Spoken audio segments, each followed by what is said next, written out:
Tips and tricks para makuha na mabilis ang mga weekly items sa Bondee. Mag-return lang kayo sa homepage at mag-set sale ulit.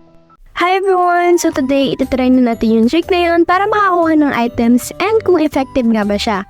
So come see with me again here sa Bondee. Ito nga pala yung mga lucky items this week na possible natin makuha. As you can see, lahat ng items is haunted since mag-Halloween na. Sabi dun sa unang video, mag-set sale lang daw na mag-set sale hanggang sa makakuha ng notification na may spectacle na. And ganun nga yung ginawa ko, medyo matagal nga lang pero patience is a virtue and magiging worth it din yan. Tara! At ayan na nga, may nakuha na tayong item. Napaka-cute na handheld toaster.